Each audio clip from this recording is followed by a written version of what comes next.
niliweza kuchukuliwa kama niko katika darasa la kwanza. Nilichukuliwa kama vile babangu aliweza kuaga, ndio nikapata nafasi katika kanisa. Barua ilikuja kwa kanisa inaandikisha watoto ambao ni mayatima. Sasa mamangu mzazi akaweza kunichukua na kunipeleka kwa kanisa ili nikuweza kuandikishwa. Sasa vile niliweza kuandikishwa, nilisonga katika darasa la pili, wakanikuja kunichukua, nikaenda kuishi kule. Vile nilienda kuishi kule, niliishi kule miaka 7. Alafu vile nilikuwa huku nyumbani, kwa sababu ya mimi kwenda kuishi kule, maisha yalikuwa magumu. Hata kupata lishe na mavazi yalikuwa magumu, juu wakaona acha mimi niende niweze kusomea kule. Vile niliweza kusomea kule, nilikuwa napata mahitaji yenye iko kiwango cha juu kuliko yenye nilikuwa napitia sasa hivi. Yale maisha yenye nilikuwa napitia na yenye nilikuwa napitia kama niko kule, maisha yenye nilikuwa kule yalikuwa maisha mazuri kuliko yenye nilikuwa nimetoka. Mimi niendelea kukaa kule nikisoma. Nilienda kukaa niko darasa la pili, nikasoma darasa la pili vizuri. Nikaenda ya 3 vizuri, ya 4 vizuri. Na kila tulipofunga tulikuwa tunarudi nyumbani, angalau na wametupigia bajeti ya kuweza kutulisha kwa likizo yenye tulikuwa tumekuja. Nilichukuliwa kama ningali mdogo sana, kama niko darasa la pili, nikapelekwa kule Kakamega. Na sikuwa najua kumbe kulikuwa na shirika kama hili, lakini vile nilifika huko nilipata wenzangu wakiwa huko hivyo. Venye nilikuwa nyumbani, maisha ilikuwa sio ngumu na sio rahisi. Yaani maisha ilikuwa katikati. Tena huku nyumbani ungepata viatu vizuri vya kuendea shuleni kwa sababu mzazi angejiweza kununua viatu mzuri ya kuendea shule. Huko unapata uniform, sare ya shule vizuri.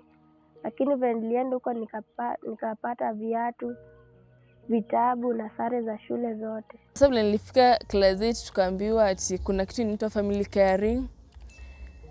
Hiyo ati tunaenda kuishi nyumbani. Sasa nikashangaa, nimezoea maisha ya boarding au kama sienda tena nyumbani. Tukaanza kusapotiwa kama familia.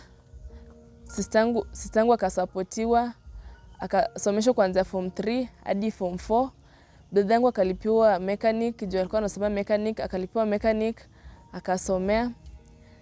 Mimi nikaanza kulipiwa kuanzia form 3, kuanzia form 1 hadi pale niko sasa form 3. Niko na watoto 5. Mtoto wangu wa kwanza ni David Hussein. Bila alifanya class 8. Dorcas kama alikuwa amechukuliwa kwa mradi. Akafanya class 8, nataka kumpeleka mechanic. Walinisaidia pesa, nikauza nguruwe, nikaongezea, akaenda mechanic. Msichana wa pili anaitwa Dorcas Fanny Nyangasi. Akaenda anditi, akaingia shule ya anditi form 3. Wakaanza kuishi huko. Nikasema hii maisha nitaweza kweli? Mungu unisaidie. Mradi ikanisaidia pesa, nikaenda nikalipa, mimi nikauza nguruwe 2, tena nikaenda kuongezea. Huyu mtoko Dorcas bila aliingia form 1, huyu analipiwa pesa yote.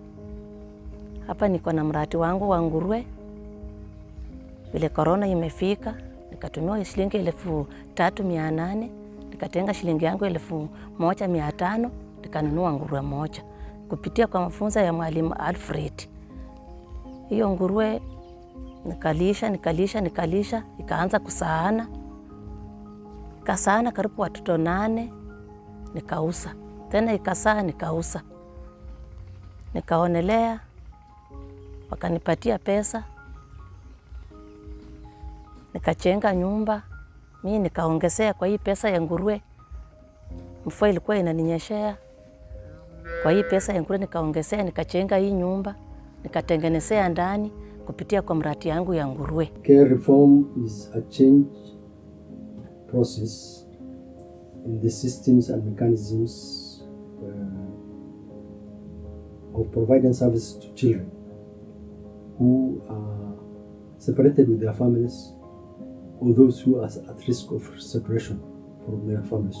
So basically, care reform has to do with promoting family and community care for children instead of having children in institutions or residential care,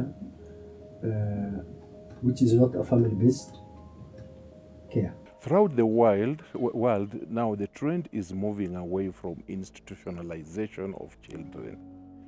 Researchers have shown that children who are brought up in institution take long to develop mentally and intellectually.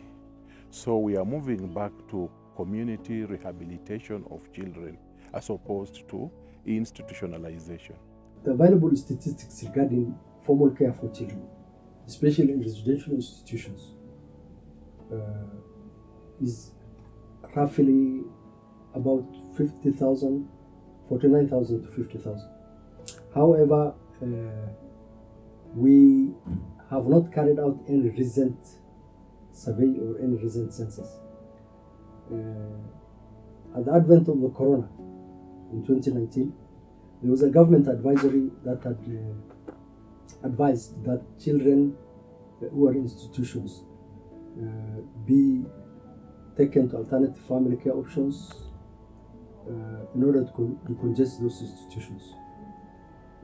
In the reports we received, there were about 19,000 children who were integrated with alternative and family care option systems.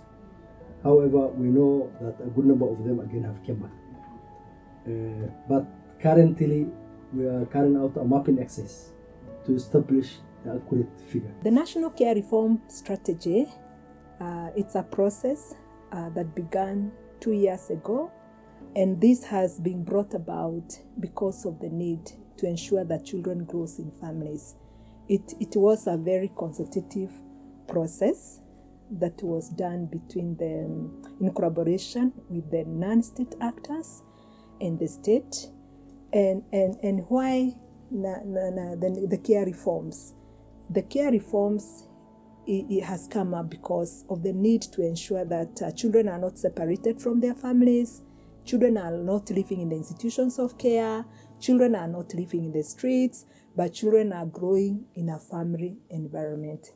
This is because when children grow outside the family, maybe they are growing within the institutions of care, they are impacted negatively in terms of their development. When these kids were reintegrated back to their homes, of course, which we did in phases, we have this staff visiting with them in those homes, following up their one performance, they're following up their discipline, and following up how they're coping up. Because again, after just you've taken a child back home, adapting the environment, which is very new, is not very easy. So the social workers, the education department, and the agriculture department, and the other officers that we work closely with them here, all of us collectively were involved in visiting with them at home, finding out how the family is faring on, how the children are faring on, and how they are faring on in terms of like livelihoods and things of such a kind. So it's not just like we've done them there. We are following up each and every day. For the time that I have worked here, for the 9 years,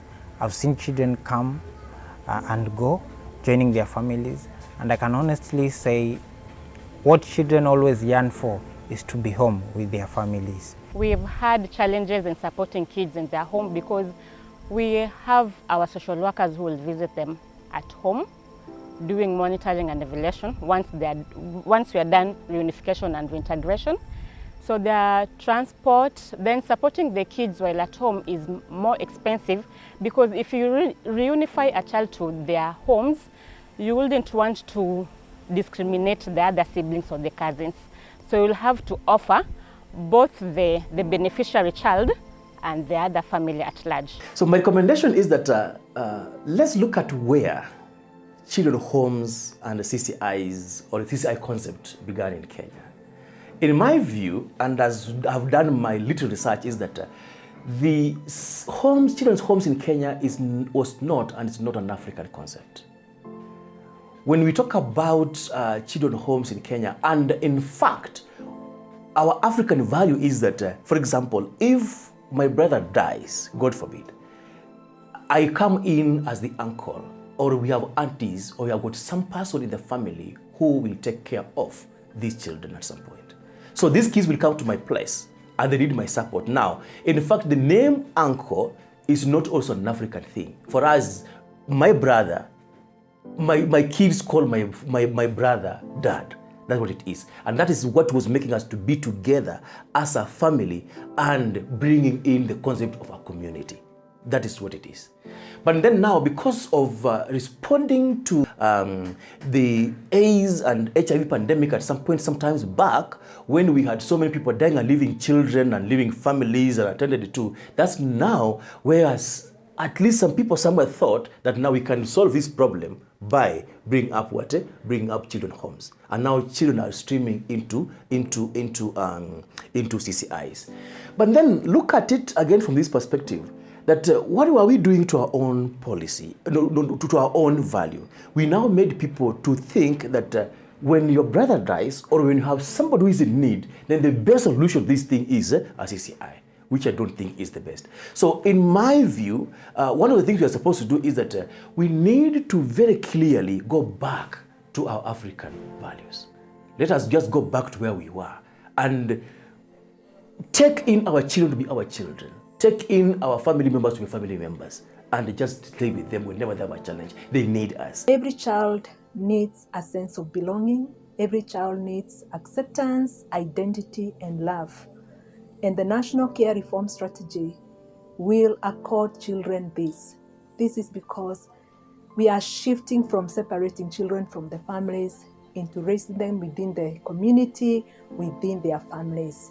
And so it is important I put this message across to all stakeholders, to donors, to supporters, to practitioners in the field, that it is important to ensure that we protect the right of every child to grow in a family. And we can do it in different ways. Implementing care reforms in Kenya is a goal within reach. And so I'm calling all of you to be part of this process of implementing National Care Reform Strategy. It's a goal within reach, and it is possible, and it is doable.